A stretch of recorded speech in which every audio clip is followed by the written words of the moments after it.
Bueno, muchas gracias, ingeniero Carlos Real, al ingeniero Elvis Solano por el pase, por sus palabras. Y primordialmente quiero empezar esta mañana presentándome. Soy el ingeniero Osvaldo Maita Castellanos, agradeciéndoles ante todo esta mañana su participación en este evento virtual que semana tras semana se ha ido forjando en el tiempo, de tal manera que estos cursos modulares tienen características que permiten concatenar un conocimiento previo y asimismo en lo sucesivo. Entonces, agradeciéndolo, reitero nuevamente a todos ustedes que se encuentran en diferentes latitudes de nuestro país y también posiblemente en el extranjero. El Centro de Agricultura La Arena es un centro de agricultura que, digamos, está ubicado a 300 kilómetros aproximadamente al norte de la ciudad de Lima. Nosotros tenemos básicamente dos áreas definidas. La parte marina, la que tiene dos concesiones que abarcan un global de 21.5 hectáreas, y en tierra tenemos 26.8 hectáreas. Dentro de esta superficie terrestre tenemos diferentes instalaciones, de tal manera que en ellas llevamos a cabo diferentes trabajos de producción, experimentación y validación. Como pueden apreciar en las imágenes, ese es el escenario marino donde tenemos las líneas suspendidas o sistema japonés denominadas long lag. Estos sistemas de forma trapezoidal son muy importantes para la producción de moluscos bivalvos, aprovechando las condiciones y características que tiene el litoral de nuestro país y especialmente en la región Ancash. Básicamente hay que destacar que las características que tiene este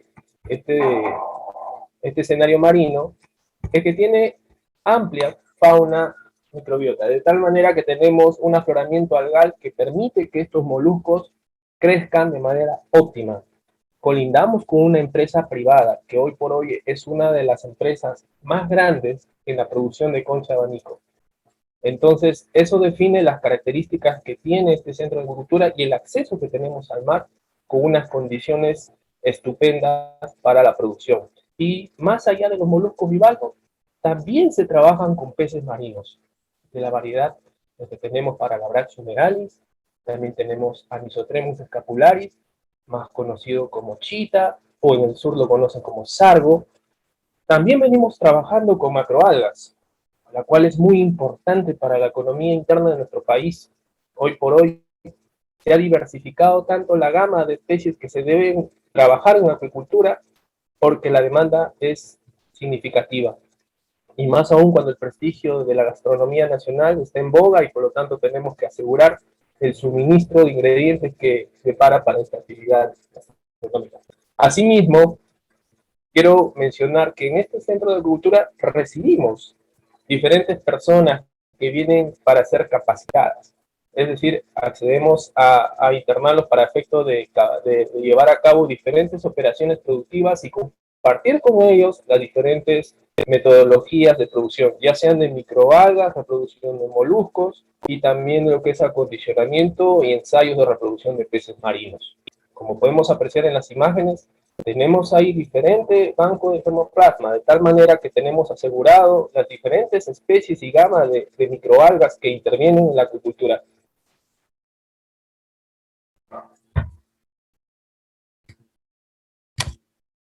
Prosiguiendo, quiero esta mañana destacar un hecho muy importante.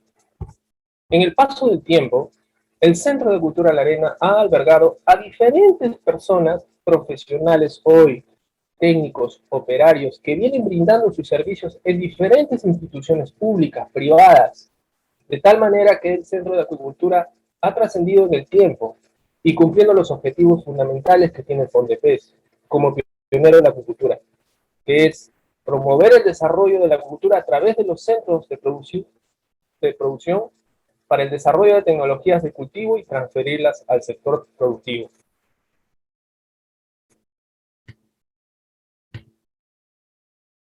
Vamos a ingresar a, a, a tocar el tema de la semilla de molusco bivalvos. Entendiendo que el país tiene diferentes bancos naturales, pero forjar una acuicultura basada en la dependencia de estos bancos naturales en el tiempo es sumamente peligroso, porque detiene las actividades de producción, como todos sabemos. Hoy en día, que las condiciones climáticas han cambiado. Entonces, definitivamente no tenemos ese acceso a la semilla como antes. Todos sabemos perfectamente que en el paso del tiempo, como es ahora, estamos a puertas de ya prácticamente ya estamos en un fenómeno del niño en la cual la gradiente de temperatura se ha incrementado y en algunas ocasiones genera un beneficio para algunas especies y en otras afecta negativamente. Por lo tanto, las fuentes de semilla de moluscos bivalvos en este caso, tenemos que entender que hay dos vertientes. Una es la captación de semilla y la otra es la procedencia de un hatchery o producción de laboratorio. Entendamos que la primera es incertidumbre. ¿Por qué? Porque no sabemos a ciencia cierta cuándo, dónde y si finalmente será suficiente para tener un abasto de semilla que permita llevar a cabo una actividad sostenible en el tiempo. En cuanto a hatchery, lo más resaltante es que es programable y continua. He ahí la diferencia y lo importante que es cuando uno cultiva diferentes especies en acuicultura, ya sea de origen marino o sean de áreas continentales. Reitero una vez más, la importancia de producir semilla en laboratorio nos permite acceder a una sostenibilidad, es decir, una actividad sostenible en el tiempo. Tomando en cuenta dos fuentes fundamentales, que es la obtención de medio natural, lo digo una vez más, y la de hatchery. La primera está relacionada a un monitoreo constante con la finalidad de dar a cabo una captación a través de colectores y eso nos permite acceder a semilla, la cual, como reitero, es sumamente incertidumbre. Respecto a la segunda, puede ser programable y continua, y en cuanto a cantidad, si se trata de captación natural, definitivamente muchas veces no es suficiente. Y si no es suficiente, no se puede iniciar un cultivo de manera concreta.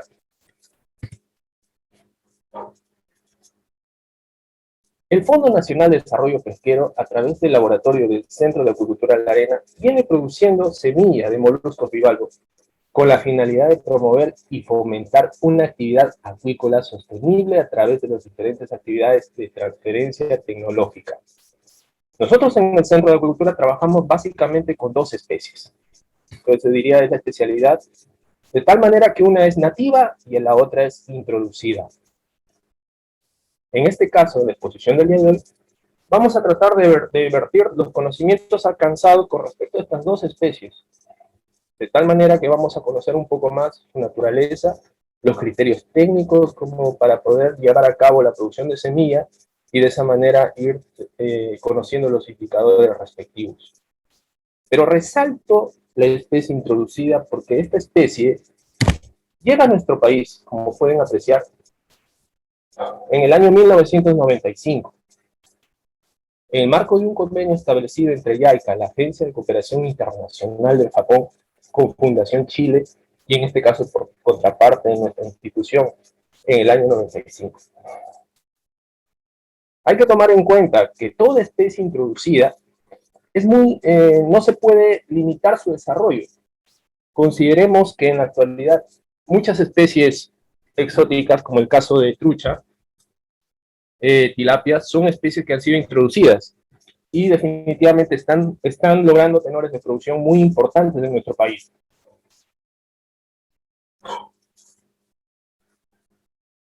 Asimismo, debemos destacar que los resultados obtenidos han demostrado que las condiciones naturales que tiene nuestro mar acá en la región Ancash son favorables para la producción de este organismo.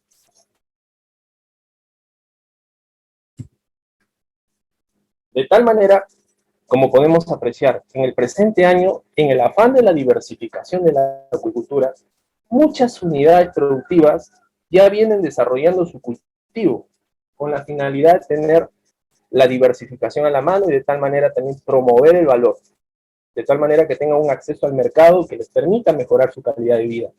Y estas son las características de la semilla que se produce en el Centro de Acuicultura La Arena.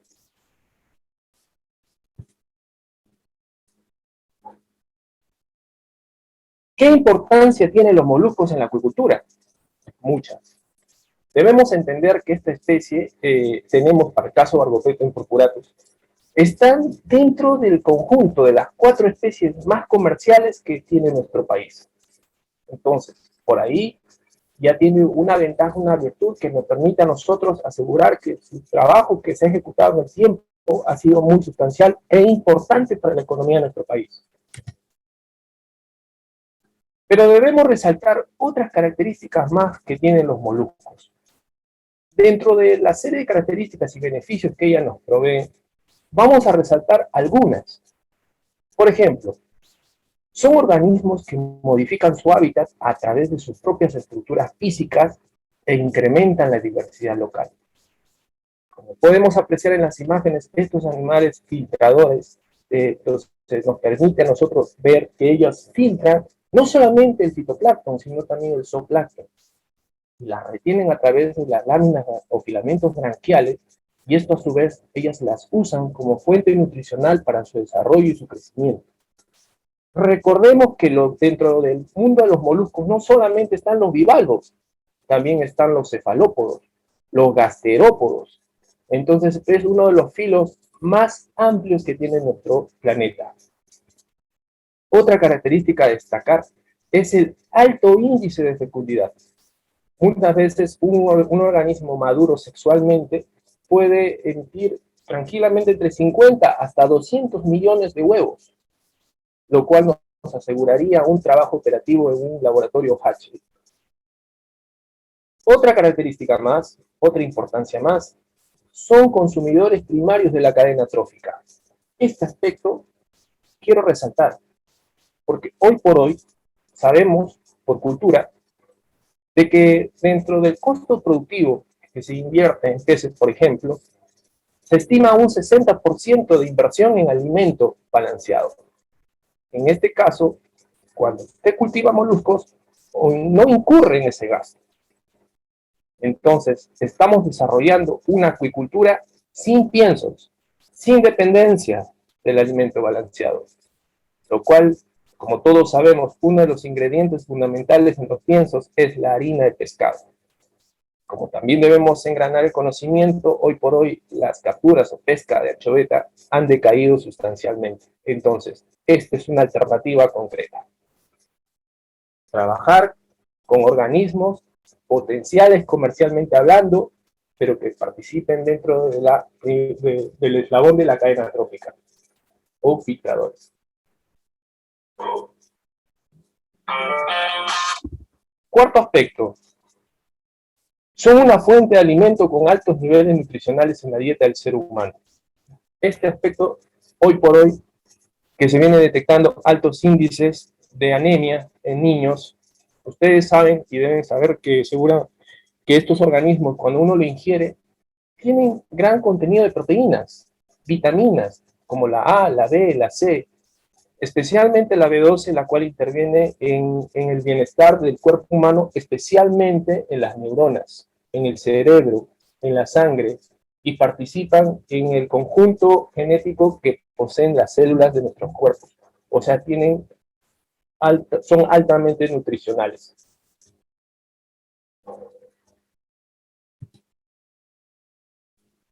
Vamos a ingresar ahora a lo que es la definición del tema.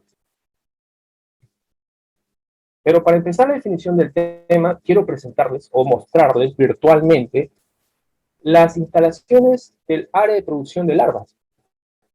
Ahí podemos apreciar los diferentes tanques. Ese es el tanque de acumulación. Estos tanques amarillos nos sirven para la producción larvaria. Ahí podemos apreciar 3 tanques de 10 metros cúbicos cada uno, lo cual en su totalidad, en esta parte de la sala, abarcan una totalidad de 30 metros cúbicos. Por otra parte, tenemos otra sala en la cual tenemos 5 tanques de 5.000 litros, lo que hace un global de 25 metros cúbicos.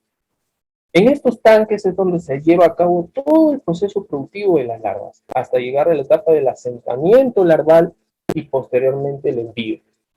En estas imágenes pueden ustedes apreciar lo que son los chululos, que son los sistemas de fijación. Un hecho a destacar, aprovechando estas imágenes, es que todo hatchery o laboratorio debe tener una particularidad o característica que ya se vio incluso en otros módulos de exposición virtual que tuvo nuestra institución y que lo pueden ver en la web, que deben ser sumamente versátiles y desmontables. De tal manera que un laboratorio se permita hacer la limpieza y desinfección con una facilidad tremenda, cual si fuese un rompecabezas, debe ser armable y desarmable. Y eso nos permite a nosotros asegurar la óptima supervivencia de los animales y por ende también asegurarnos que todas las medidas de higiene y saneamiento se encuentren en óptimas condiciones.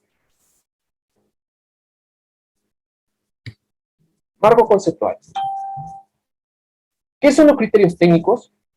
Un tema del día de hoy. Son herramientas que buscan proporcionar información técnica relevante del cultivo, la cual permitirá tomar decisiones conociendo sus alcances y limitaciones de los resultados que arrojan los indicadores de producción.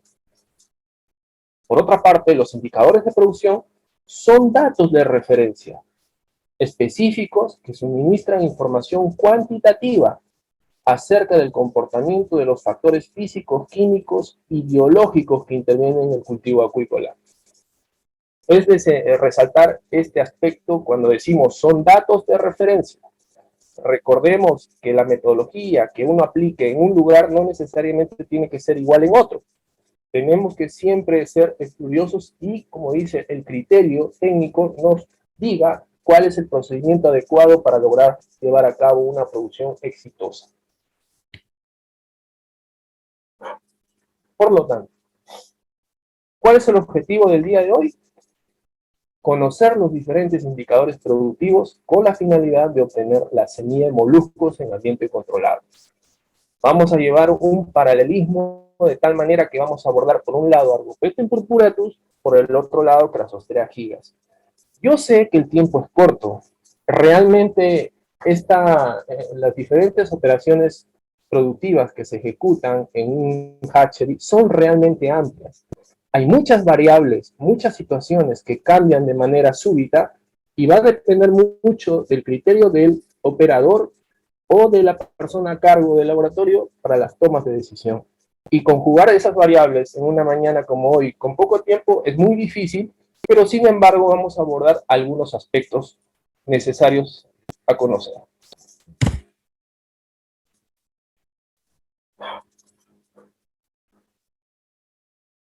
Criterios técnicos para la producción.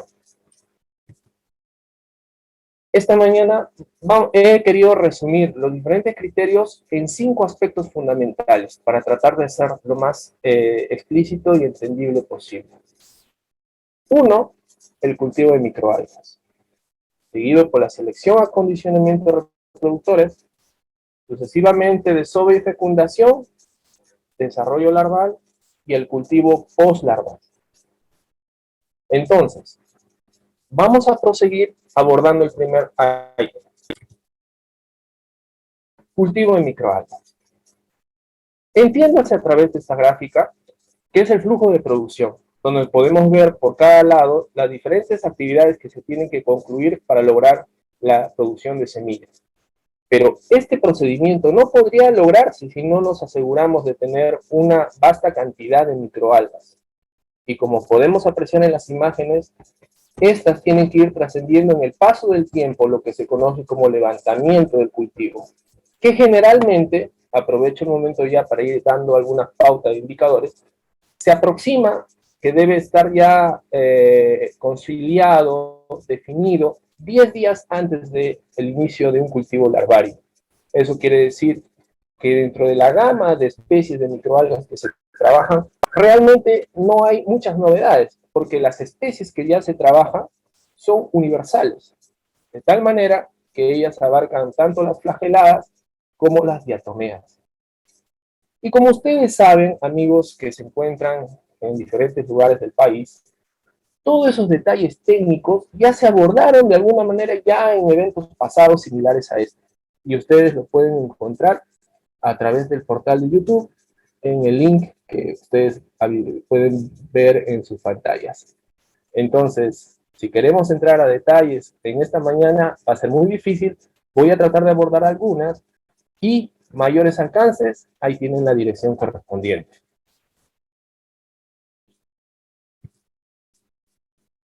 Dentro de la gama de especies que intervienen en la producción de semilla, básicamente son 4, tanto para Rhodophyllum purpuratus como para Crassostrea gigas.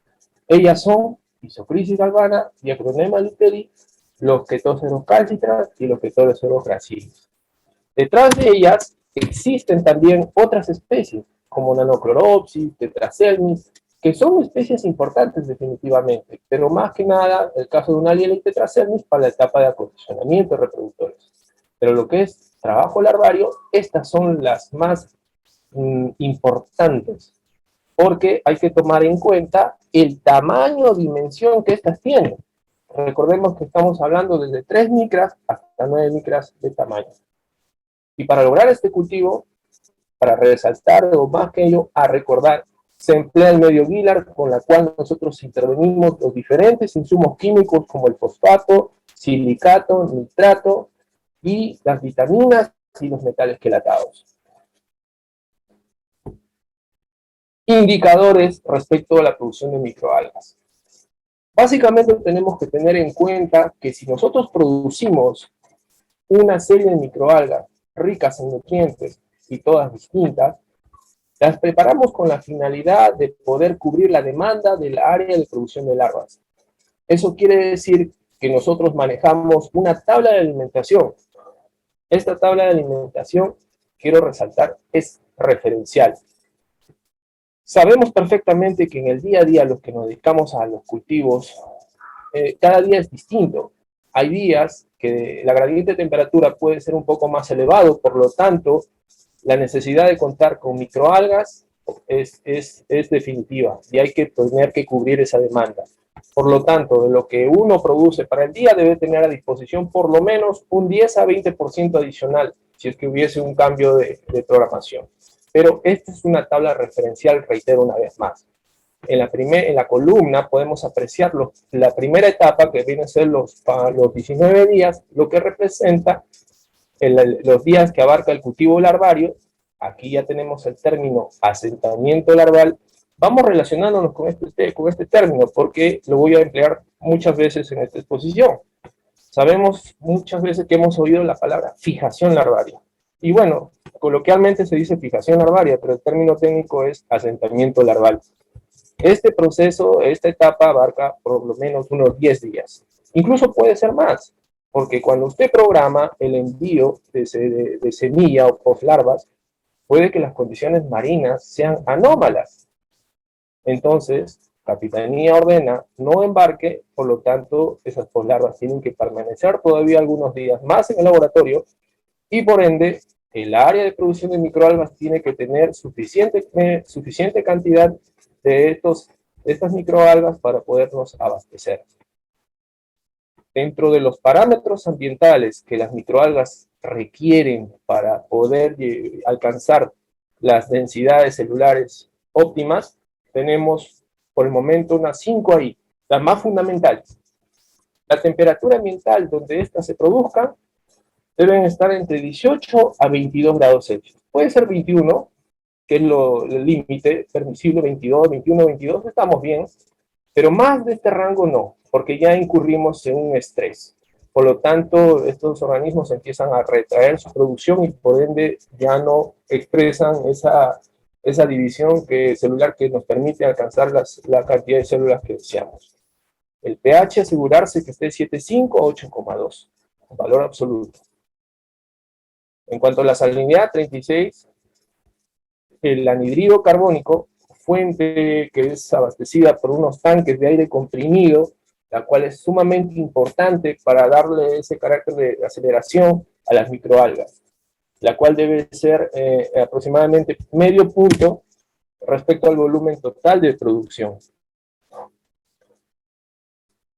Un quinto aspecto fundamental, la intensidad luminosa.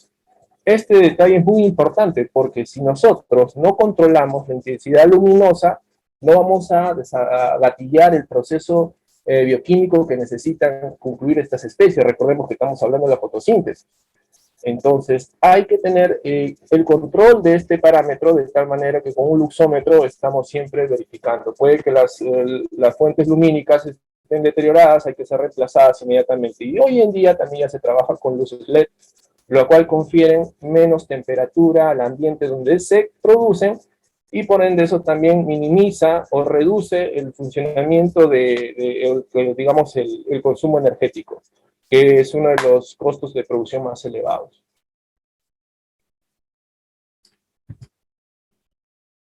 Vamos a ingresar al número 2, lo que es la selección y acondicionamiento de reproductores. Pero para ver esta etapa, vamos a ver un video donde vamos a apreciar cómo se lleva a cabo el monitoreo de las características, básicamente con respecto a la maduración sexual que deben tener los parentales y determinar su viabilidad para efecto de la producción en un hatchery.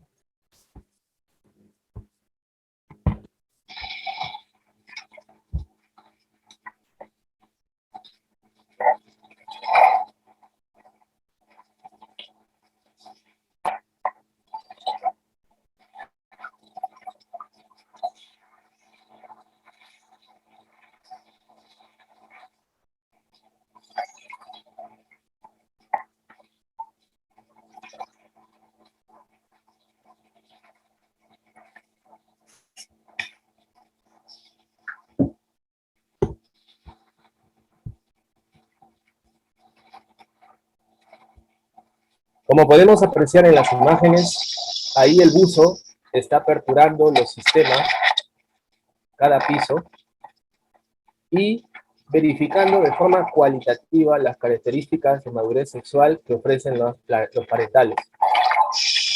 Para esta actividad tiene que desplazarse desde el primer piso hasta el último piso, tramo por tramo, para poder asegurarnos que los parentales se encuentran en óptimas condiciones para poder ser reproducidos. Aquí entra a tallar una característica que quiero aprovechar mencionar. Muchas veces se comenta el tema de acondicionamiento de reproductores. Ese aspecto, hay dos formas de hacerla. Vía natural, que es donde uno expone al parental al medio donde habita, y aprovechando las condiciones favorables, en este caso el afloramiento algal, que como ya mencioné al inicio, es estupendo en nuestra zona. Tenemos muchas veces una transparencia de 2 metros, lo cual nos dice que hay bastantes microalgas en el mar. Por lo tanto, estos animales alcanzan su madurez sexual en un promedio de 10 días. Que eso finalmente también se considera como una ventaja, porque así de esa manera omitimos hacer el acondicionamiento en ambientes artificiales. Por la experiencia que tenemos en el Centro de Acuicultura, nos hemos podido dar cuenta que los parentales acondicionados o que se han alcanzado la madurez sexual en ambiente natural han sido las mejores, de tal manera que su progenie ha tenido una buena capacidad natatoria, una estupenda tasa de crecimiento y por ende han llegado a lograr la fijación o asentamiento larval de una manera óptima. Por lo tanto, en cuanto a indicadores para la selección, podemos mencionar algunas. La gónada debe presentar mínimo un 70% de madurez sexual, y esta percepción inicialmente se tiene que valorar de forma cualitativa. Recordemos que acá no vamos a hacer stripping, no vamos a extraer las gónadas, porque si no, no nos sirve de nada. Nosotros tenemos que valorar mucho esa característica, y aprovechando que las gónadas, es decir, el coral de esta especie, es visible, y eso nos ofrece una gran ventaja con respecto a Crassosperagillas. La talla deberá ser más de 10 centímetros, es decir, la longitud valvar, esa es otra característica muy importante a destacar. También deberá presentar nefridio en buenas condiciones, recordando que este es un símil de un riñón, por donde es un órgano por donde el animal expulsa los fluidos de su cuerpo. Y también ese detalle es muy importante a la hora del desove. Asimismo, los parentales deben ser codificados, lo cual nos va a permitir tener una estadística, una gama de información que nos va a permitir nosotros saber qué tal se desenvolvieron todo el proceso productivo, de tal manera que la progenie tenga características idóneas para lograr tener semillas. Esa estadística informativa es valiosísima para la toma de decisiones futuras. Y la quinta, los reproductores deben estar libres de parásitos y de organismos adheridos a la valva o epibiontes. Este quinto característica quiero resaltar. Es muy importante porque, gracias a Dios, en las condiciones que venimos trabajando en el Centro de Acuicultura de la Arena, como ya lo he mencionado, colindamos con una empresa privada que tal tiene categoría A, es decir, la mejor calidad de agua. No hemos presentado reportes de episodios o ataque de algún patógeno que haya puesto en riesgo la producción de estos moluscos bivalvos. Esperemos que esa característica siga manteniéndose en el tiempo para que de esa manera aseguremos producciones futuras.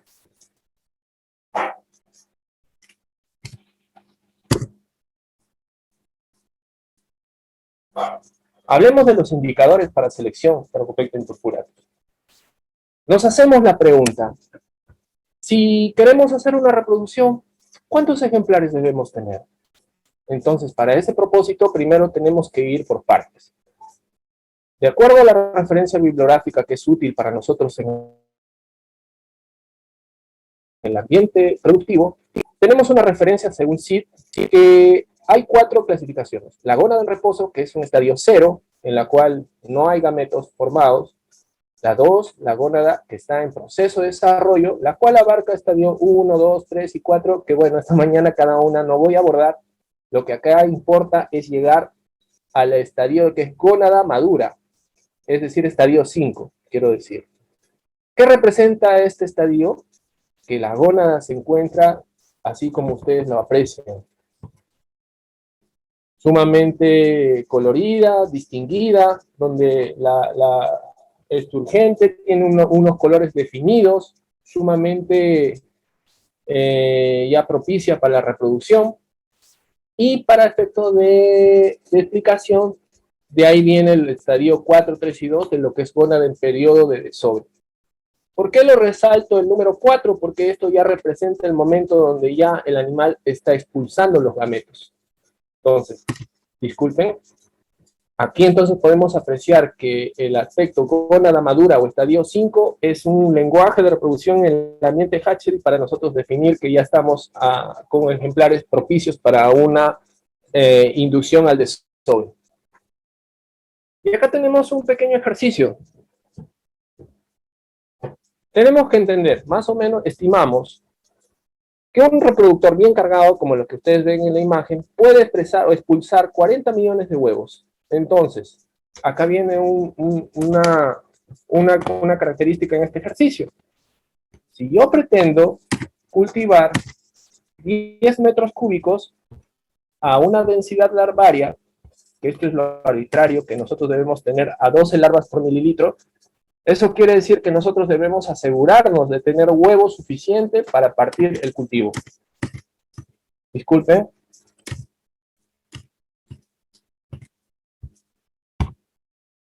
¿Tengo problema? Ya. Hacemos una relación de 3 simples. ¿Eso qué quiere decir? Que nosotros tenemos que tener... Disculpen.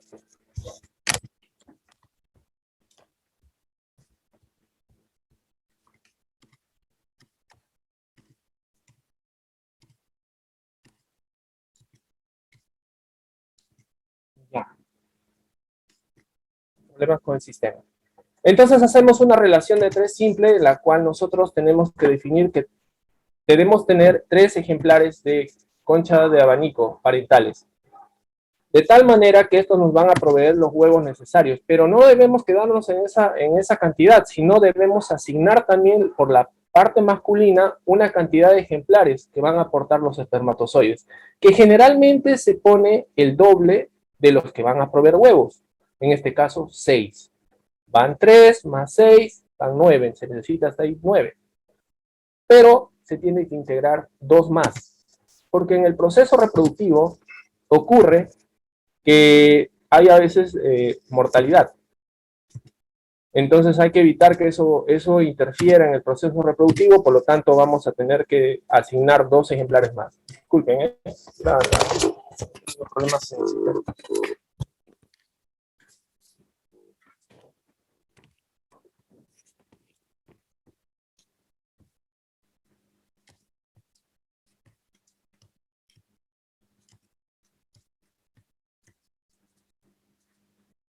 Entonces, retomando lo que estaba mencionando, tenemos que tener en totalidad 11 reproductoras, pero siempre nosotros cuando hacemos la reproducción Duplicamos esa cifra con la finalidad de incrementar la probabilidad de éxito, es decir, de que hagamos el desove de manera inmediata.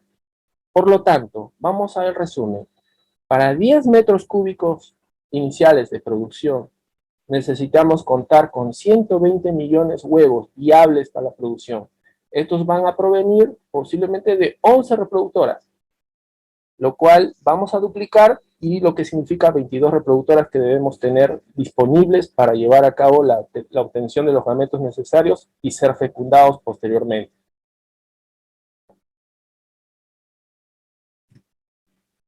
Una vez que nosotros tenemos los parentales a disposición, procedemos a hacer todo lo que es la biometría, extraer la información fenotípica de estos organismos de tal manera que tengamos una estadística o fuente de información para análisis posterior. Procedemos a hacer la limpieza extrayendo todos los organismos epibiontes, los cuales también pueden estar compuestos por picachos o cirrípedos, asidias o lo que conocen como ciona, y otros epibiontes, reitero una vez más, las cuales es preferible que estén exentas al momento de la estimulación para la obtención de gametos. Entonces, vamos a informar lo siguiente. Indicadores para el acondicionamiento. Por un lado tenemos a conchas de abanico y el otro lado del Pacífico. Vamos a empezar por conchas de abanico. Para efecto del acondicionamiento en ambiente natural, lo cual, como ya lo he mencionado, es preferible por la experiencia en nuestra zona, reitero, en nuestra zona, lo cual no quiere decir que en todas sea lo mismo, se tiene que emplear sistemas suspendidos, es decir, linternas, a una densidad de 5 a 8 individuos por piso, en sistema tipo long line, por un espacio y tiempo de 10 días aproximadamente. Este es un tiempo donde se ha visto razonablemente que ya cumple el periodo donde las gónadas están llenas de gametos y están propicios para la reproducción. Pero en el hipotético caso de que se pretenda hacer un acondicionamiento en cautiverio, ¿qué se recomienda?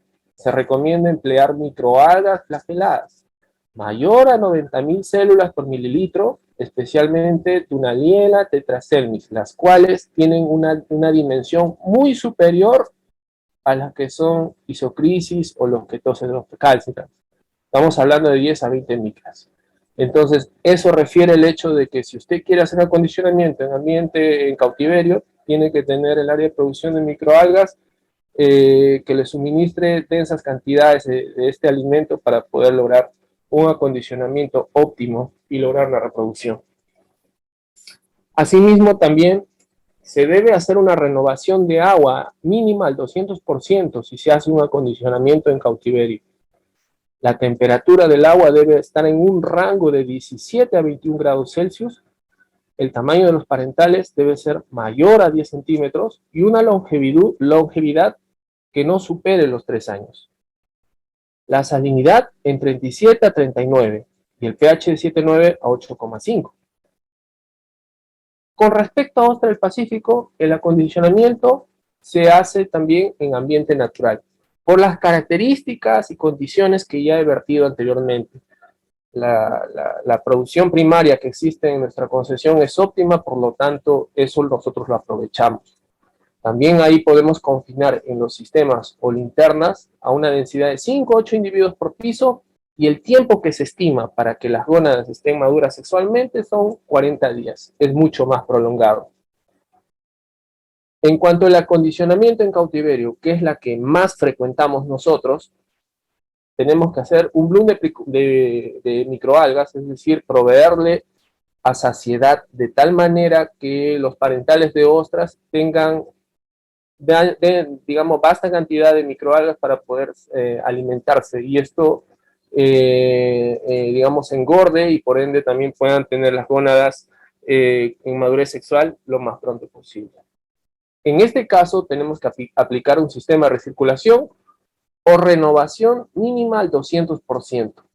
De acuerdo a la experiencia, se estima un periodo de 15 días. Este es el periodo que abarca el acondicionamiento en cautiverio para fines de reproducción de ostra del Pacífico.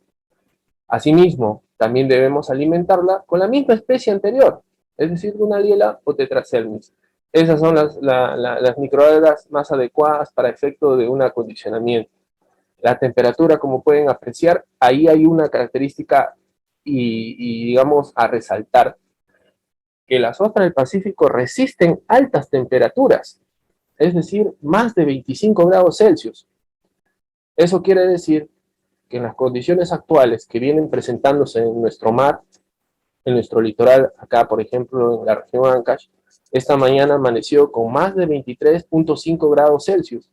El animal está creciendo o se mantiene en óptimas condiciones, mientras Concha Abanico está un poco retrayendo su crecimiento, pero no obstante en este caso Ostra del Pacífico le favorece bastante la temperatura alta. El tamaño para efecto de reproducción debe ser superior a los 15 centímetros, la longevidad no mayor de 4 años, la salinidad de 30 a 39 y el pH de 7,9 a 8,5. Quiero destacar acá un detalle, justamente acotar que en el marco de transferencia tecnológica que ejecuta nuestra institución, recientemente varias unidades productivas en la región Ancash ya están haciendo cultivos pilotos de esta especie para poder diversificar la gama de productos que poseen. Porque muchas veces ha ocurrido que Concha Abanico no ha sido propicio y ha incurrido en mortalidades sustanciales, las cuales los han puesto en una zona de peligro económico. Pero ahora ya, gracias a Fondepes, han accedido a unos cuotas de semilla, la cual ellos están ahora valorando todos estos atributos y que les va a permitir a ellos a diversificar la acuicultura en nuestra región.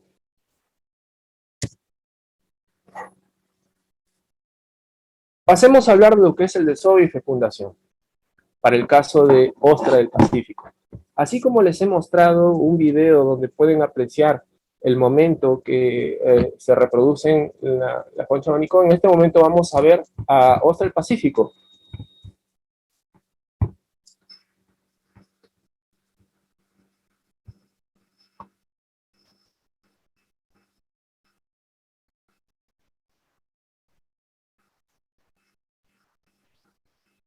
Como pueden notarse, ahí los parentales de ostra del Pacífico empiezan a expulsar los gametos, en este caso los huevos, cual si fuese una fumarola, como si estuviese fumando, por decirlo así, hacen pequeños movimientos espasmódicos. Esta es una característica que tiene ostra del Pacífico al momento de desovar. A diferencia de concha abanico, ellos no hacen un movimiento abrupto, sino un movimiento sutil. Por otra parte, podemos apreciar en el lado derecho cómo va expulsando los espermatozoides. Y como pueden notar una característica más, ambas son del mismo color. Por lo tanto, va a depender mucho digamos, se necesita contar con un microscopio para ver la naturaleza de estas células sexuales para poder definir y hacer el proceso de la fecundación. Fíjense ustedes cómo va expulsando los gametos de manera secuencial.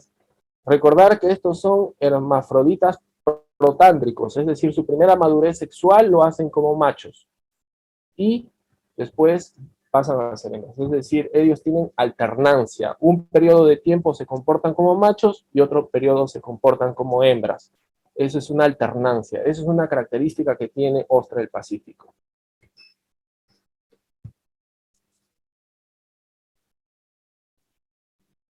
Para efecto de llevar a cabo el proceso reproductivo de ostra del Pacífico, hay que tomar en cuenta unos 7 aspectos. De acuerdo a la experiencia en el Centro de Acuicultura La Arena, hemos visto conveniente que la temperatura de cultivo debe estar entre 25 a 30 grados Celsius. Y reitero una vez más, esa temperatura es sumamente alta, pero es favorable para la reproducción de esta especie. La salinidad de 38 gramos por litro, el oxígeno entre 6 a 8 miligramos por litro, el pH de 7,2 a 8,3. En cuanto a la conductividad, este valor también a veces es pocas veces apreciado, pero para efecto de la producción se recomienda siempre estar controlándolo, recordando que en este caso es 52 milisiemens por centímetro. Esto valora la conductividad eléctrica en el medio líquido por los iones que contiene. Efectuar el desove controlado y clivaje. Esto quiere decir que el proceso reproductivo tiene que ser llevado a cabo por la persona o el técnico que está ahí a cargo, de tal manera que tiene que segregar por partes lo que son espermatozoides y por el otro lado los óvulos o huevos, de tal manera que él es el que hace posible que esta proporcionalidad para fecundación sea entre 7 a 10 espermatozoides por óvulo, no más, porque si incurre en demasía, estaríamos generando una polispermia.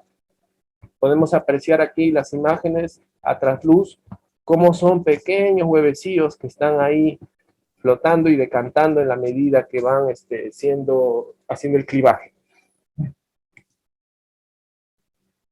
Y hemos llegado ahora vamos a ver a continuación a concha de abanico. Hemos visto en el video anterior cómo desovan las ostras del Pacífico, y ahora vamos a ver cómo desovan la concha de abanico. Y como van a notar ustedes, la diferencia de coloración es una particularidad que lo hace más sencillo determinar la naturaleza de los gametos.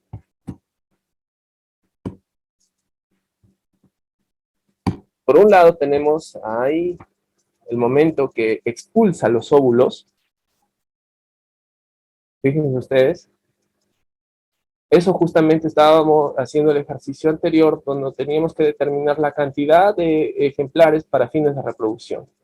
Hay que recordar que cuando estos animales se pretende la reproducción, no siempre hacen un desove total, es decir, no expulsan todo el contenido de células germinales, no, le llamamos desove parcial. Algunas veces solamente hacen un desove total, es decir, vacían todo su contenido. Generalmente hemos visto por la experiencia que el 70% aproximado hacen todas desoves parciales, es decir, hacen 5 a 9 expulsiones de gametos y ahí se termina todo. Por ese motivo hay que tener agregado o digamos programado más ejemplares para poder lograr la cantidad que necesitamos. Obviamente por la proporcionalidad ya se han dado cuenta, es 7 óvulos, de 7 a 10 óvulos, pero se necesita 7 a 10 espermatozoides por óvulo. Y espermatozoides es lo que más abunda en el proceso reproductivo, como pueden apreciar ustedes en las imágenes. Y esto va llevándose a cabo por un periodo que puede abarcar 1 hora a hora y media, quizás más también. Otra característica a resaltar, que estas son hermafroditas funcionales con fecundación externa.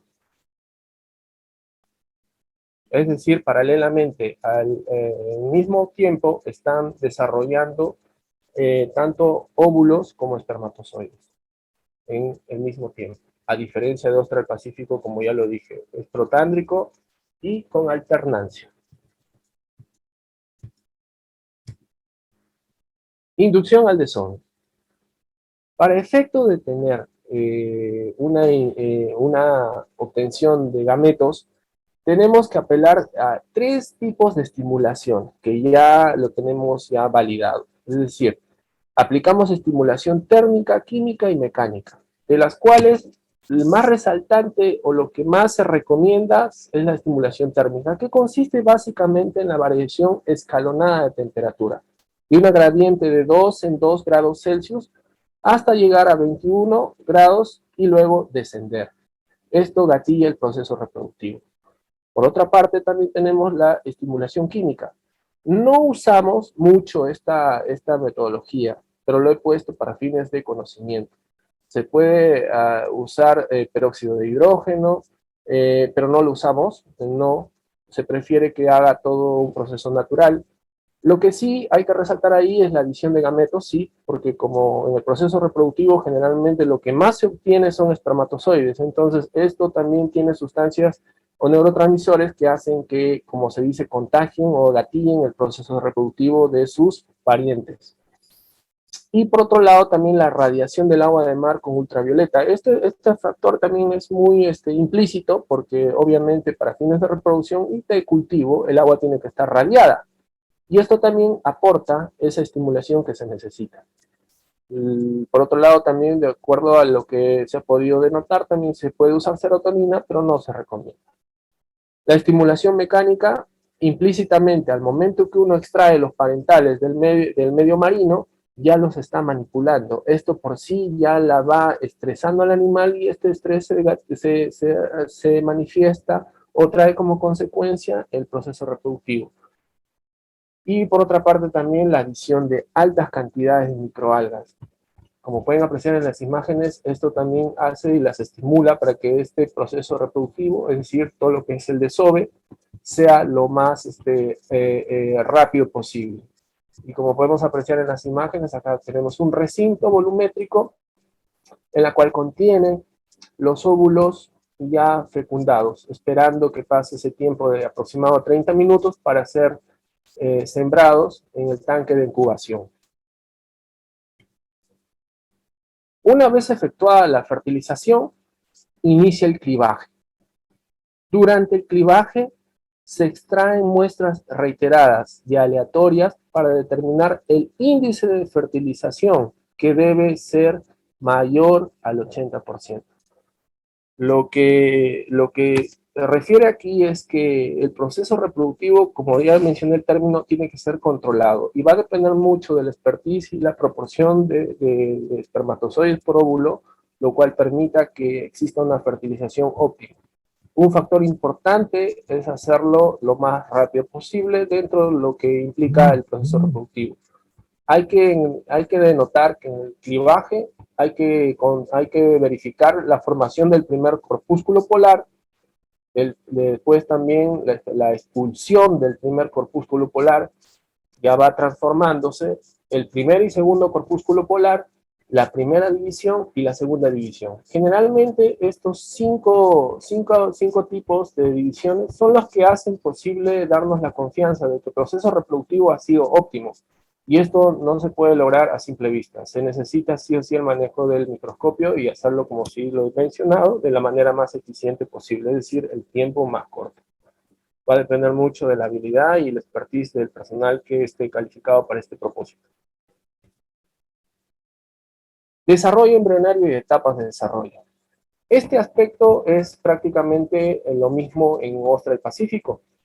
Los estadios que tiene que concluir el animal en el paso del tiempo tiene que ser el estadio, lógicamente, los huevos, las cuales tienen un promedio de talla de 55.5 micras. De ahí viene el primer cuerpo polar, lo que vimos en las imágenes anteriores, y que generalmente se da en un tiempo estimado de 30 minutos. De ahí sigue blástula, que se genera a las 6 horas, y ya tiene un tamaño incrementado de 60 micras. Sigue gástrula a las 8 horas y con un tamaño de 65, y la trocófora a las 10 horas, que ya debe estar con un tamaño de 75 micras. Estas tienen la forma como si fuese avellana, con una antena pequeña, por decirlo así el término, que es un uso, y esto le permite nadar, direccionar su movilidad dentro del medio líquido. Ya tiene desplazamiento. Por lo tanto, para efecto de poder conocer lo que son los indicadores, acá no logro ver este término, pero vamos a empezar con concha abanico. Para obtener los gametos, sugerimos dos tipos de inducción. La inducción número 1, que es lo que he mencionado, estimulación por temperatura, hay que incrementar 1 grado Celsius por cada 10 minutos. La inducción número 2, por cada 2 reproductoras, agregar 1 litro de ketóceros calcitrans que contenga una densidad celular de 2.5 millones de células por mililitro, por espacio de 30 a 40 minutos. Es decir, así una saturación intensa de alimento, lo cual estimula a estos animales para la reproducción. El efecto de la salinidad debe estar entre 36 a 38, el oxígeno disuelto entre 4 a 6. Muy importante. Y el pH 7.2 a 8.3. La conductividad también asegurarnos que siga en 52. Efectuar desove controlado. Y este término lo voy a explicar, lo digo una vez más. Decimos desove controlado. Existe en el ambiente también lo que llamamos coloquialmente desove chino, que consiste en un trabajo un poco azaroso, de tal manera que uno suspende dentro de un recinto de cultivo una linternita con una cantidad fijada de parentales y las deja a merced del tiempo para que el animal por sí mismo empiece a expulsar los gametos. La desventaja que tiene un desove chino es que generalmente no genera un índice de fecundación óptima que permita tener larvas con charnela recta. Es decir, hay mucha polispermia y eso es lo que no se debe incurrir. Lo que se quiere es un trabajo limpio, que tenga la capacidad y se logre la cantidad de larvas de charnela recta D bien conformadas, y eso solamente se logra cuando se capacita al personal técnico, de tal manera que tenga esa habilidad que hace Fondepes a través de la transferencia tecnológica y permita que logren un desove óptimo, una fecundación óptima, quiero decir, y por ende alcanzar el estadio de charnela recta o larva de manera óptima, que vamos a ver a continuación. La proporcionalidad de fecundación de 7 a 10 espermatozoides por óvulo. Eso es muy importante. No se debe superar estos tenores. Recurro a la palabra que ya lo dije, polispermia. Eso no es benéfico para la producción. El control de todo este proceso debe darse de 20 minutos después de fecundar para depositar en el tanque de incubación. Esto infiere lo que he llamado lo que es el clivaje. Entonces, eso nos da la confianza de que todo el proceso ha sido óptimo. Ahora vamos a lo que es el desarrollo larvario. Como pueden apreciar en las imágenes, para efecto de llevar a cabo el desarrollo larval, generalmente todos los laboratorios que se abocan a esta especialidad hacemos uso de unos recintos de fibra de vidrio. En este caso son tanques de 5.000 litros, de tal manera que permita llevar a cabo toda la etapa de la producción larvaria. Para este propósito se emplean materiales plásticos, como el caso de esta tina, que sirve como soporte de unos tamices de selección que retienen las larvas y dejan pasar el fluido o el líquido. Esta operación se conoce dentro del ambiente como bajada del tanque, de tal manera que eso le permite a uno tener todo el stock de larvas para ser seleccionadas, lavadas y luego resembradas. Habiendo transcurrido, se dice, a las 36 horas de haber efectuado el desove, se inicia el cultivo larval, que dura aproximadamente 16 días más 10 días de fijación larvaria. ¿Eso qué quiere decir? Que usted hace el desove ahora y en un plazo de 36 horas, ya aproximadamente 36 horas quiero decir, ya tenemos larvas de, la cual desde ese momento se empieza a contabilizar los días de cultivo, la cual abarca en promedio 16 días. Este estadio que de inicio se conoce como beligra o larva D, cuya longitud en promedio para concha abanico es 96 micras. Y ahí es donde ya empieza lo que es el suministro alimenticio con microalgas en óptimas condiciones para ser suministradas estas larvas D. Proseguimos con Hostal Pacífico. Es muy similar. En este caso, como ellas crecen en un ambiente de mayor temperatura, como hemos dicho, superior a los 25 grados Celsius, ellas generalmente alcanzan el estadio larva D a partir de las 18 horas. Y solamente ahí, cuando uno los verifica a través del microscopio, ya estamos en condiciones de empezar el cultivo larvario de esta especie. Como podemos apreciar, hay una similitud con respecto a concha de abanico. Todo este procedimiento tiene que ser verificado, observado, monitoreado por la persona a cargo de este proceso. Y solo así nos da confianza de que estos animales están en óptimas condiciones cuando todos los cilios están bien conformados. Recordemos que los cilios son partes del cuerpo de la larva que les sirve para nadar y a la vez también para capturar su dieta alimenticia. Y eso tiene que estar bien formado y solo se puede apreciar con el uso de un microscopio.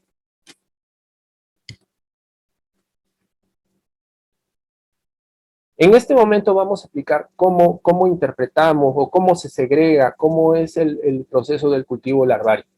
He querido aprovechar esta imagen. Fíjense ustedes. Este es un tanque de 10 metros cúbicos. Básicamente está compuesto por 3 llaves o 3 válvulas. Desde la parte superficial hasta la primera válvula lo llamamos como larva nadante. Esta primera válvula, la segunda la conocemos como larva fondo nadante. Y de la segunda válvula al piso le conocemos como larva de piso, reiterando el nombre. ¿Esto qué significa? Todos estos bivalvos, cuando tienen el proceso de desarrollo, es decir, en la parte larvaria, tienen la capacidad natatoria, es decir, tienen ese comportamiento pelágico. Eso quiere decir que tienen la habilidad natatoria para desplazarse en todo el cuerpo de agua. Por lo tanto, nosotros debemos siempre verificar que el conjunto larvario, que debe ser más del 90%, deben estar fijadas entre este tramo de lo que conocemos como larva nadante y larva de fondo nadante. Esto es una característica idónea, ideal que debe presentarse. Y que generalmente la larva que se encuentra en este piso, que está siempre con residuos remanentes de alimento muerto, de repente excretas, porque estos animales, recordemos en estos módulos de cultivo, estos recintos, hacen todo su proceso biológico, no solamente comen, también excretan, entonces hay una alteración de la calidad del agua, por lo tanto, esto tiene que ser renovado al 100%, generalmente a las 24 horas, y quizás, si hay alguna necesidad, máximo a las 48 horas. Además, recordemos, digamos, a reiterar, cuando nosotros cultivamos, y eso ya es específico en acuicultura, tratamos de exponer, digamos, la mayor cantidad de animales por unidad de superficie o por unidad de volumen. En este caso, cuando uno empieza el cultivo, generalmente empieza con una cantidad de 10 hasta 15 larvas por mililitro. Entonces, estamos hablando de una densidad alta. Por lo tanto, tenemos que controlar todos esos parámetros y que no desencadenen una catástrofe productiva. Por eso es muy importante monitorear estos tanques cuando ya tienen larvas, extrayendo una muestra de cada válvula, una pequeña muestra que nos da confianza cómo están desarrollando, cómo están creciendo. Y ahí, como mencionamos, la distribución de larvas en la columna debe ser superior al 90%. Y las larvas de piso, lo reitero una vez más, generalmente se eliminan, porque no todas crecen de manera óptima. Y eso también está contemplado, es arbitrario, eso no es que sea algo anómalo, es parte de. Entonces, eso también ya está contemplado en el marco productivo, se tiene que descartar. Y he mencionado hace un momento que estos animales tienen un desplazamiento. Fíjense ustedes cómo estos animales en el recinto de cultivo se encuentran. Probablemente en el mar, cuando uno saca una muestra de agua, no va a encontrar ni una larva. O sea, de hecho, su densidad en el escenario marino es tan baja, pero en un hatchery no. Nosotros prácticamente presionamos al animal al límite para que pueda crecer, y para que eso sea óptimo, lógicamente tenemos que controlar los parámetros. Vamos a ver, por ejemplo, miren cómo ustedes se mueven.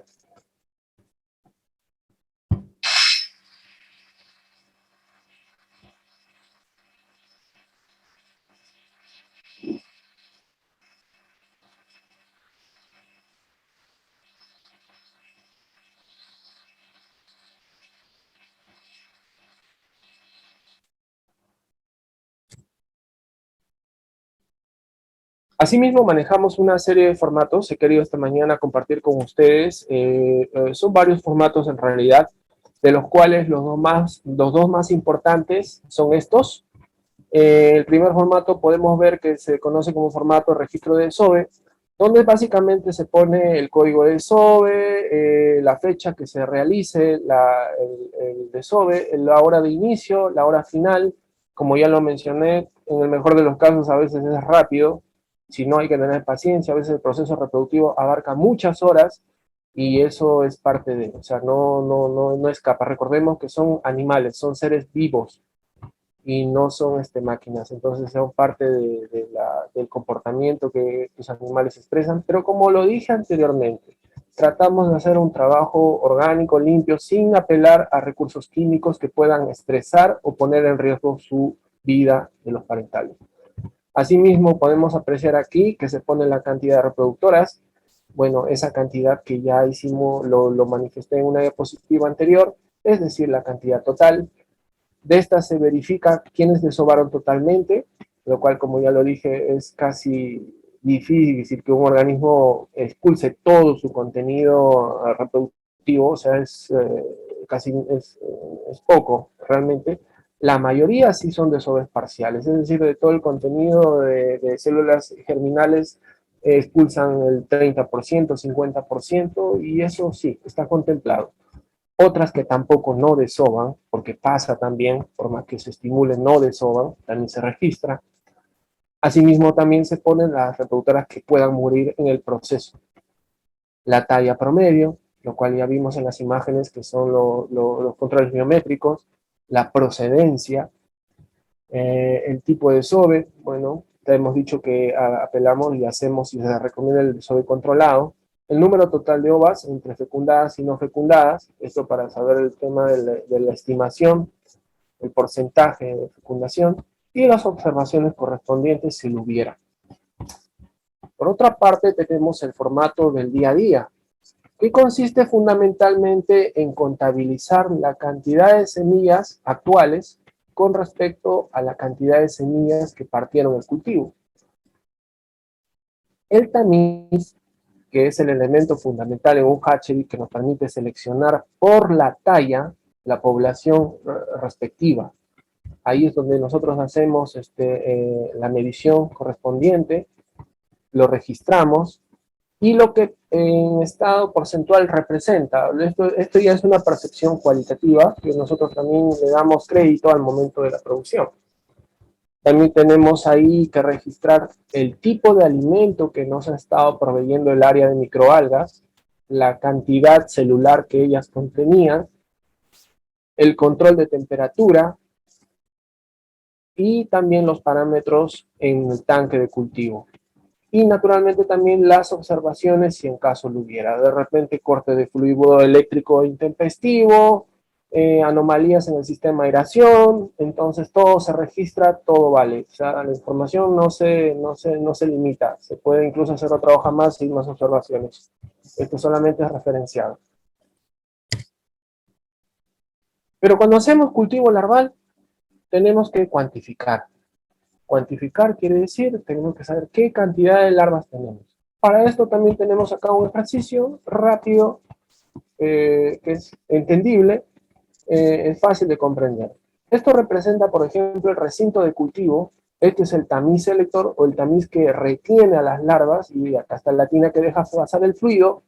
Se deposita toda esta población de larvas en un recinto ya cubicado, en este caso es un balde de 20 litros. Esto se homogeniza y se extrae una muestra que debe ser menor a 5 mililitros, como ven ustedes en la imagen, para que se hagan una idea. De esta muestra se extrae 1 mililitro, que se agrega a 19 mililitros de agua.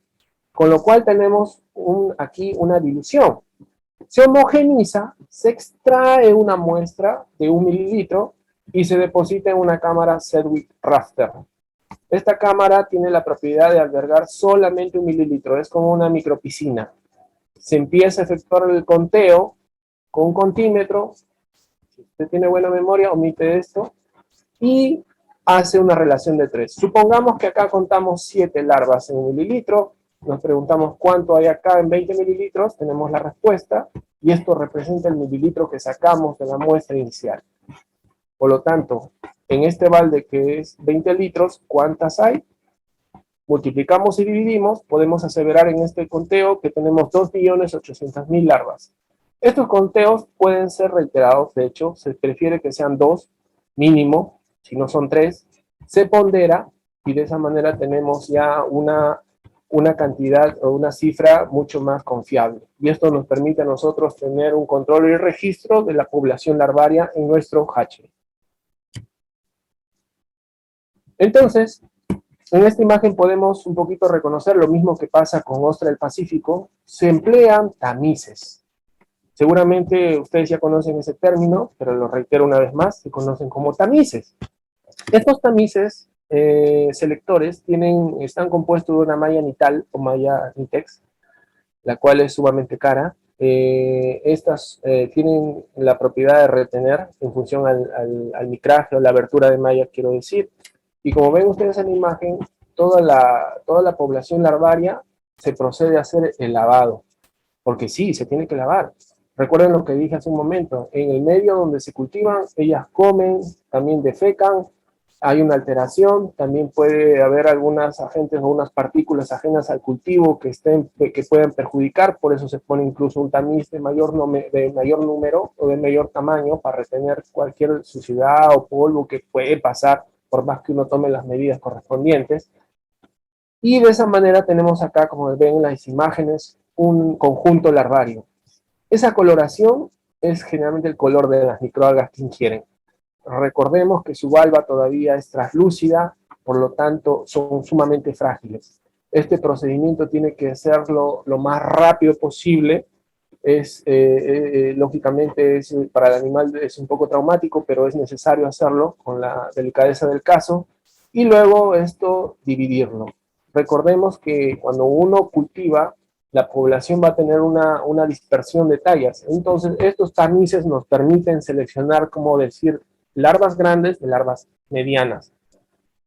Y esto posteriormente también se tiene que hacer el chequeo o el control de calidad en el mismo laboratorio de manera inmediata para tener la confianza del caso. Pero ¿por qué se seleccionan? Porque hay un criterio. En acuicultura generalmente siempre se contabiliza o se cuantifica y siempre se selecciona. En realidad esto es una metodología universal. Pero vamos a señalar en este caso para moluscos. ¿Por qué se seleccionan? Se seleccionan generalmente, como ven ustedes ahí en las imágenes, porque cuando uno cultiva, no todas crecen al unísono.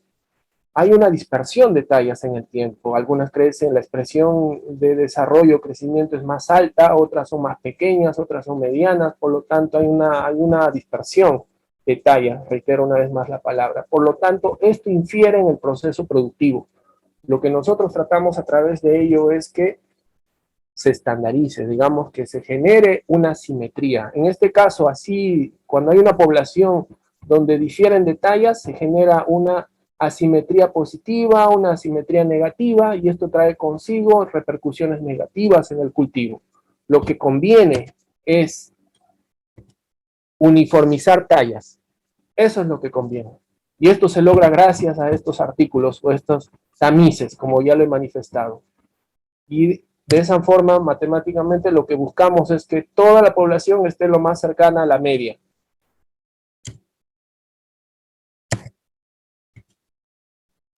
Ahora nos preguntamos, ¿pero para qué se selecciona? Hay muchos beneficios. Entre los beneficios vamos a señalar algunos. Vamos a empezar que el beneficio es que mejora la tasa de crecimiento, por tanto menos mortalidad. Esto es cierto porque cuando todos los organismos son unísonos uniformes en cuanto a talla, hay una expresión de crecimiento mucho más pareja.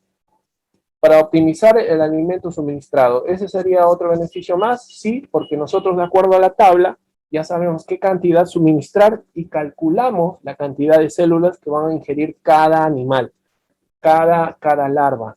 Entonces, para que eso se ajuste a la realidad, porque una cosa es la teoría y otra cosa es la práctica, entonces tenemos que seleccionar. Tercer objetivo o tercer beneficio, para minimizar riesgos de contaminación por bacterias, protozoarios, etc. Sí, porque al momento que usted baja las larvas, evidentemente las lava, como usted vio en las imágenes. Entonces, eso de paso también sirve para poder extraer o lavar todo agente patógeno que puede estar amenazando el cultivo. Recordemos que los agentes patógenos en un sistema de cultivo son oportunistas. No hay un laboratorio que esté limpio al 100%. Todo organismo patógeno es oportunista. Entonces, ellos esperan que las condiciones sean favorables y evidentemente desplazan en cuanto a número y afectan al organismo que estamos cultivando. Cuarto aspecto, para evitar menor estrés por hacinamiento. Sí, porque en la medida que el animal crece necesita más espacio.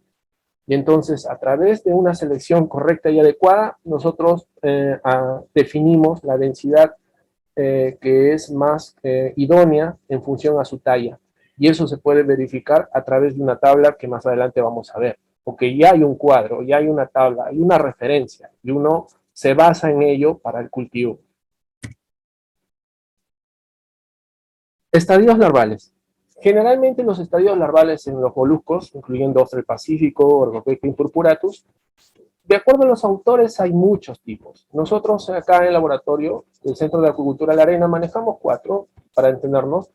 Peligro o larva D. Decimos D porque tiene la charnela recta. La charnela es como una suerte de bisagra que permite al animal aperturar sus valvas. De ahí sucede la larva umbonada, como ven ustedes en la imagen. El umbo lo tiene ya más prominente o desarrollándose. De ahí sucede la larva pedibelíger con mancha, perdón, la larva pedibelíger nada más. Y aquí ya es la pedibelíger con mancha ocular. O sea, acá hay un agregado, que es una peca. Es como una suerte de pequita que le aparece al animal, que es síntoma de que ya está próximo a fijarse y por ende a metamorfosear. A continuación les muestro el cuadro de producción y densidad larval. Este es el cuadro que estaba mencionando. De acuerdo a los estudios, ya se ha establecido un rango de, digamos, de talla que debe tener los animales y por ende una densidad de larvas por mililitro. O sea, esto ya está establecido. Lo que uno simplemente tiene que hacer es someterse a este registro y tratar de que lo que dice la teoría ocurra en la práctica en el laboratorio. Entonces podemos apreciar aquí las diferentes etapas de desarrollo o fases y eso, por ende, nos permite a nosotros determinar la cantidad de larvas por mililitro que tenemos que establecer haciendo uso de los tamices. Es decir, si usted quiere retener, digamos, pedibelígeras que están en el día 10 a 11, cuyo tamaño está entre 150 a 160 micras, usted debe sembrarlas a 2 mililitros, a 2 larvas por mililitro. Y para que usted capture o retenga estas larvas de esta característica, tiene que emplear un tamiz de 120 micras. Esto es lo que quiere decir este cuadro. Y asimismo ya llegamos a la parte del asentamiento larval para Argopecten purpuratus con un tamiz de 150. Para ostra del Pacífico es más, ya lo voy a señalar más adelante. Cultivo postlarval. El proceso del cultivo, como tal, termina el momento cuando llega ya, entra a tallar la parte de la fijación o asentamiento larval, que da pie inmediato a la etapa de la metamorfosis. Que este es un proceso biológico natural. Como todos sabemos, es como las mariposas, las crisálidas. Entonces, este animal también comparte esa característica. Que se inicia inmediatamente después de la fijación. Y otra característica, que desaparecen partes de las estructuras larvarias, apareciendo otras nuevas, y se reordenan los órganos ya existentes para adquirir características propias del animal adulto. Como pueden apreciar aquí es, técnicamente hablando, es larva todavía, pasa la barrera, el umbral de metamorfosis, y se convierte en una poslarva o semilla. Esto es una disoconcha. Fíjense ustedes cómo ya tiene acá las láminas branquiales, el peine branquial ya notorio, y la valva todavía es translúcida, por eso se logra ver. Pero todo este reordenamiento de los órganos tiene que suceder posterior a la metamorfosis. Pero antes de esta etapa, la de fijación larvaria, acá tenemos un cuadro lo he querido poner paralelo para poder ver una comparación. Como sabemos, en concha de abanico, para asentarlas se necesita la malla Netlon, que es una malla azul o malla colectora que también se emplea en el ramo, de tal manera que este material es reutilizable y que para que tenga, digamos, sea reutilizado hay que hacer lavados sucesivos. Esto no es descartable, es reutilizable. Y cuando el animal se fija, tiene esta presencia, como ustedes pueden denotar. En cada hebra se posicionan múltiples cantidades de larvas que ya van a empezar a metamorfosear. Pero no todas pasarán esta barrera. Solamente aquellas que han sido bien alimentadas, bien cuidadas, tienen la probabilidad de llegar a convertirse en semilla. Y esto es un proceso biológico natural. Por cuanto ostra del Pacífico, a diferencia de concha abanico, se fija en partículas, es decir, se hace una molienda de conchas y se retiene partículas de 440 micras aproximadamente. ¿Por qué? Porque a diferencia del concha abanico, la ostra del Pacífico tiene una fijación sésil. Eso quiere decir, donde el animal se fija ya no se mueve más. Donde se fija ya no se puede más mover. Es decir, si usted quiere retenerla o retirarla, probablemente la va a lastimar. Entonces, en acuicultura lo que nosotros tratamos de hacer es darle una partícula, un sustrato, que una vez que el animal se fije, ese sustrato se vuelva parte de su cuerpo. Y qué mejor si es una base calcárea, de naturaleza misma del animal. El proceso de fijación en el caso de ostras se hace en unas bandejas de aproximadamente 80 a 90 centímetros de diámetro. Se emplea un sistema airlift, de tal manera que empuje por aire, hace una recirculación del medio para que este animal pueda tener esa capacidad de comer. Esta es la tecnología de la producción de ostra del Pacífico que se hace en el Centro de Acuicultura La Arena. Y aquí podemos ver cómo la Pedibelíger con mancha ocular está pegada a una partícula de base calcárea o concha calcárea. Fíjense ustedes. A diferencia de Argopecten purpuratus que está pegado acá a una hebra de Maya netlo. ¿Y esta se puede desprender? Sí. ¿Pero esta se podrá desprender? No. Ostra del Pacífico, lo digo una vez más, donde se fija ya no se mueve. Ahí queda. Y aquí tenemos por la parte derecha la ostra del Pacífico ya consagrada como poslarva. Ya es un animal que expresa también el crecimiento de los bordes, es decir, ya el animal tiene una conformación que se asemeja a sus progenitores, y concha abanico también. Tiene otra morfología, y aquí ya nos hace recordar el color del alimento que ingieren, y ya la prolongación de la valva genera ya lo que es la etapa de la lisoconcha, que lo dije y lo reitero una vez más. Y ahora vamos a ver, pues, cómo es una larva cuando ya está ingresando a la etapa de fijación. Una de las particularidades que tiene este animal, y también ostra del Pacífico, es que cuando ya van a fijar, despliegan el pie muscular. Y eso lo vamos a ver a continuación.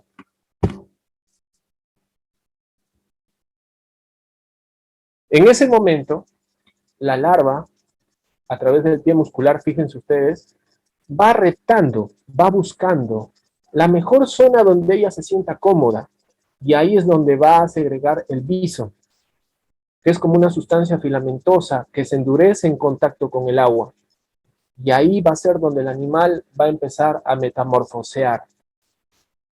Estas son imágenes. Fíjense ustedes cómo extiende el pie muscular, y así es como el animal repta encima de la malla netlon. Igual lo hace también ostra, muy similarmente en la base calcárea.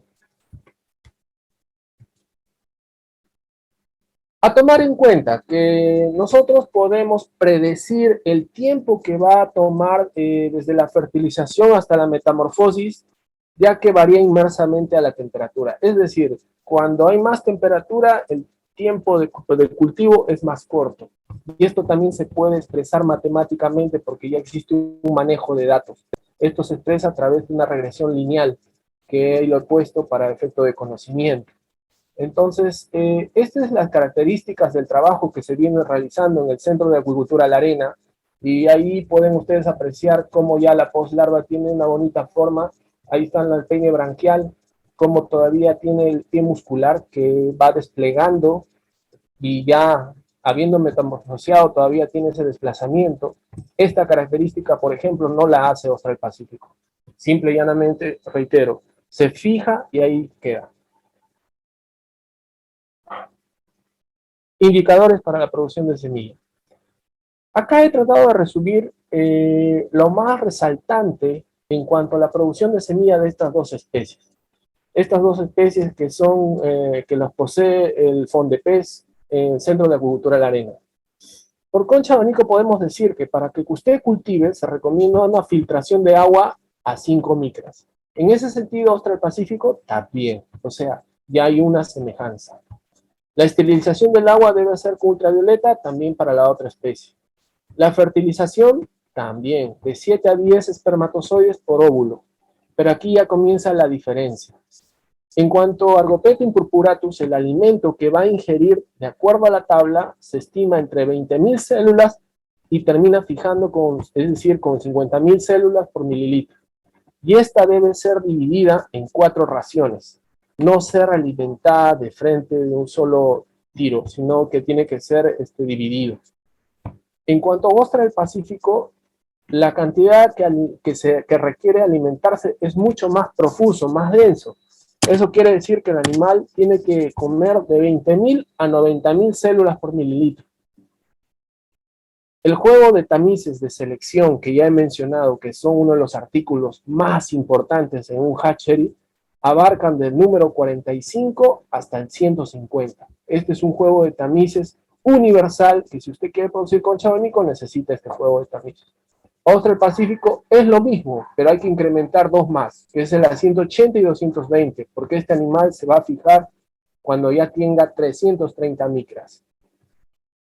La densidad de cultivo se inicia con 12 larvas por mililitro, máximo, puede ser 10, sí, 12 es lo permisible. Y se termina fijando a una larva y media por mililitro. Por otra parte, Austral Pacífico también puede empezar con 10. Nosotros hemos visto que con 10 va mucho mejor. Y cuando estos animales, es decir, la larva tipo D, tenga 98 micras. Eso es una característica que debe poseer. En Argopecten purpuratus, 96 micras. O una diferencia más. Concha de abanico, el tamaño de larva para fijarse debe tener promedio 220 micras. Eso es muy importante tomar en cuenta.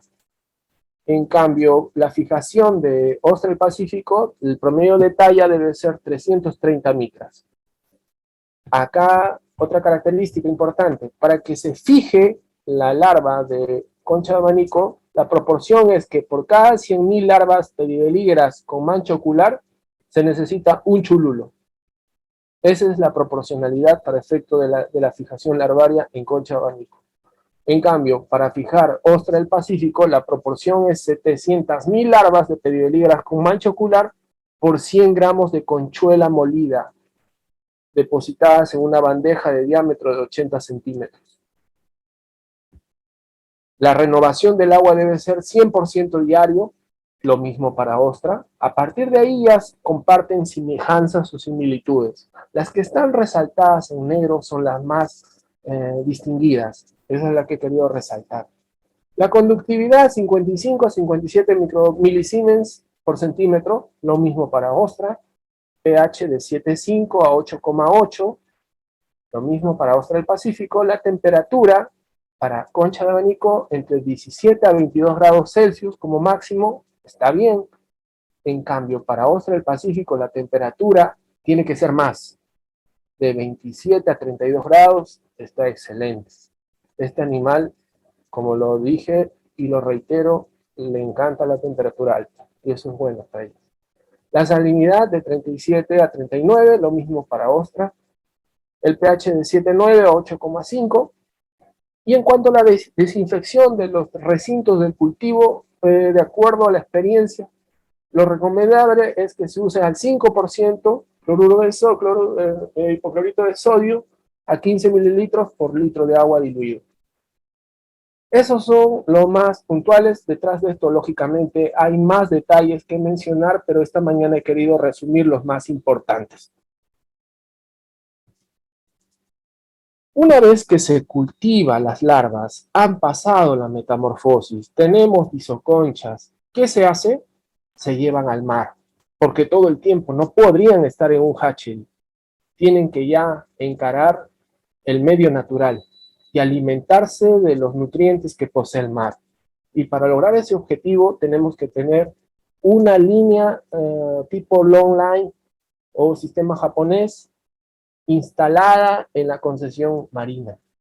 Este sistema ya fue mencionado, ya tuvimos un evento parecido al del día de hoy, que lo pueden ver ustedes en el portal de Fondepes en YouTube, pero lo más resaltante para recordar que es un sistema tipo japonés, es trapezoidal, como pueden apreciar. La parte que es paralela a la superficie del mar se conoce como línea madre. La parte que viene a ser como la hipotenusa es la corrida, como se conoce en el ambiente, que generalmente la relación es 3:1, es decir, la corrida debe tener 3 partes con respecto a 1 de la altura, con respecto a la parte bentónica. Ahí es donde se cuelgan todos los sistemas donde han sido fijados los animales, en este caso Argopecten purpuratus. Por ejemplo, en esta imagen vamos a ver, en este video, Acá vemos cómo va a sembrarse el chululo ya envuelto, la malla Netlon, que ustedes vieron en las imágenes anteriores, en un long line. Pero cuando uno siembra, cuando pasa el tiempo, estos sistemas de fijación envueltas en una malla cuya abertura es de 1 milímetro, terminan ensuciándose. Es decir, en el mar existen diferentes organismos que compiten, de tal manera que estos se posicionan en la superficie de la malla verde. Entonces lo que hace el buzo es ingresar y manualmente empezar a limpiarlas con una escobilla. Como ven ustedes en las imágenes, el mar es vasto, amplio, lleno de vida. Y por lo tanto en la superficie de esa malla verde termina también incrustándose macroalgas, pelillo, choro, siona, y eso también hay que tener cuidado, porque si no, no hay un intercambio de fluidos entre la parte interna y externa y puede causar mortalidades. Recuérdense que en este momento ya el animal, su fuente nutricional depende del mar, de lo que contenga el agua del mar. Y por lo tanto esa malla no tiene que estar obstruida, sino abierta, de tal manera que el animal tenga esa capacidad de filtrar su dieta o su alimento que le va a permitir crecer. Ahí vemos la línea madre, como ven. Ahí están los chululos. Están sembrados a 1 metro de distancia. Esta actividad es multidisciplina. No solamente es competencia de un geólogo o un ingeniero, se necesita de diferentes disciplinas para poder tener el éxito en esta actividad. Y una de ellas también es el buceo, porque el buceo aquí no es recreativo, es operacional, es productivo. Y bueno, vamos ya entrando a la parte final, el flujo de producción. ¿Por qué? Este es el mapa productivo. Detrás de esto hay mucho trabajo, hay validación, que eso se ha logrado en el paso, el tiempo y esfuerzo del personal técnico operario del Centro de Acuicultura La Arena. Para el caso de Argopecten purpuratus podemos apreciar que esa camiseta verde se cambia a los 15 días de haber sido enviado al mar. Pasado unos 10 días más, se hace un segundo cambio. Pasan unos 10 días más, se desactiva. Se desactiva. ¿Qué quiere decir desactivación? Desactivación quiere decir que vamos a cambiar toda esa manta verde para poner una manta verde nueva. Es decir, limpia, más que nueva, limpia. Entonces, en ese procedimiento ya han transcurrido 35 días. Y el aspecto que tiene esa semilla es, como ustedes pueden apreciar, para que vean ustedes la proporción, tiene una apariencia de caspa con respecto a una moneda. Una vez que ya se desactiva los chululos, ya se tienen organismos ya de 0,8 digamos centímetros, 8 milímetros, entonces ya estos animales se pueden insertar al marco productivo, o sea, al cultivo inicial. Estas son imágenes donde ustedes pueden apreciar cómo la semilla está llena en un chululo y ahí desprendemos y tenemos lo que buscamos, la semilla de concha de abanico.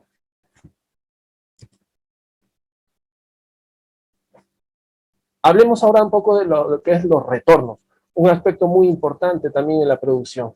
Con respecto a concha de abanico, podemos decir que si ingresan 100 millones, el 100%, lo que ingresa a fijación se estima un 10%, es decir, 10 millones. Disculpen. El retorno de semillas se estima en el escenario conservador y optimista, de 1 a 3 millones, lo que representa de 1% a 3%. Con respecto a Austria y Pacífico, es mucho más amplio. Con respecto a la cantidad de larvas que inician, se puede tener un retorno de 2 a 4 millones, es decir, un retorno de 2 a 4%. Definitivamente esa es una característica muy buscada en acuicultura y que vale la pena tomarla en cuenta. Observación. Estos son rangos de retorno que se pueden estimar, pero hay que recordar muchas veces, hoy más que nunca, que pueden afectar el retorno de semilla los oleajes anómalos, ¿sí? Porque ahora con el cambio climático que viene acusando la zona costera de nuestro país, definitivamente los oleajes ahora anómalos son recurrentes. Y cuando uno envía a estos animales al mar, también ese sacudón que tienen todos los chululos terminan desprendiéndolas. Entonces eso repercute en el retorno de semilla. Las termoclinas, lo que son la estratificación de las masas de agua en la columna de agua, quiero decir, y esto también puede alterar el retorno de la semilla. La marea roja, la transparencia del agua también, porque si hay transparencia significativa quiere decir que no hay alimento, y si no hay alimento el animal no crece, y si no crece posiblemente también pueda morir. Y otro, y no menos importante, que he querido señalar, la forma de maniobrar la semilla, el manipuleo. Muchas veces uno cree que la parte técnica operativa de producción es suficiente para lograr unos retornos de semilla grandiosos, pero no debemos olvidar que el trabajo no se termina en el laboratorio, también se tiene que conquistar en el mar. Entonces tenemos que tener mucho criterio técnico a la hora de poder trabajar la semilla, es decir, evitar que estén expuestas demasiado tiempo o exposición al aire en el ambiente, que no tengan exposición a la radiación solar, se debe trabajar bajo sombra. Quizás todo el manejo post-larvario sería materia de otra exposición, pero en esta oportunidad solamente he querido señalar, y no es menos importante, la maniobrabilidad, la forma que se interactúa con la semilla al momento de los desdobles, es muy importante a la hora de asegurar una semilla de calidad que nos permita lograr tenores productivos óptimos. Y aquí tenemos el flujo de producción de ostra del Pacífico. Por contraparte, nosotros, en cambio, lo mandamos a las postlarvas de ostra del Pacífico cuando ya tienen 4 milímetros de talla, ya sembradas en linternitas, le decimos linternitas, cuya apertura de malla ya de 1 milímetro, milímetro y medio, y la cual ya prácticamente ese periodo nos permite de un mes ya tener asegurada una semilla de 10 milímetros o 1 centímetro ya insertos ya en el proceso del engorde, lo que es el cultivo inicial.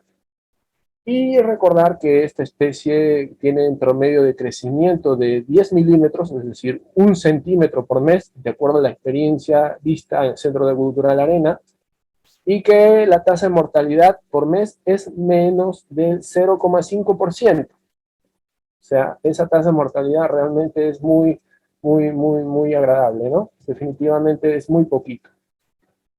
Y bueno, esto es la característica que tiene nuestra semilla. Aquí podemos apreciar las características que tienen, los sistemas diversos que se emplean en el proceso del engorde. Ahí podemos apreciar el chululo y los sistemas que se emplean de manera secuencial para lograr finalmente la cosecha. Que esto ya es competencia de las distintas unidades productivas u OSPAs que hemos asistido, hemos compartido, y que gracias a Fondepes hoy por hoy también ya tiene un éxito productivo que va consolidándose en el paso del tiempo. Y entremos a la parte de las conclusiones. Entonces diríamos después de todo que los criterios técnicos pueden variar según la especie de que se quiera producir y las condiciones específicas del entorno de su cultivo. Eso quiere decir que la metodología de trabajo puede ser parecida, pero no necesariamente igual. Son especies distintas y cada cual tiene por su lado aspectos inherentes a su función biológica, y por ende también eso va a influir a la hora de la toma de decisiones para la producción de semilla. En la actividad acuícola, segundo conclusión, es muy importante la medición y control permanente de todos los indicadores técnicos para asegurar el éxito productivo, es decir, el monitoreo constante. ¿Y por qué? Porque quiero reiterar ya para arquear las ideas, que los factores externos en cultivo de semilla de bivalvos fundamentalmente son 6. Hay que asegurarnos que el alimento sea de buena calidad, de forma oportuna, y que nos permita de esa manera tener unas larvas en buenas condiciones. La temperatura, que es decisivo, influye. El potencial de hidrógeno, la calidad del agua, la densidad larvaria y la salinidad. De los 6 factores mencionados, yo resumo que agua, alimento y temperatura son los más relevantes. Y eso hay que tener bastante cuidado y sobre todo valorar su correcto rango de existencia para que podamos asegurar la producción de semilla. Muchas gracias.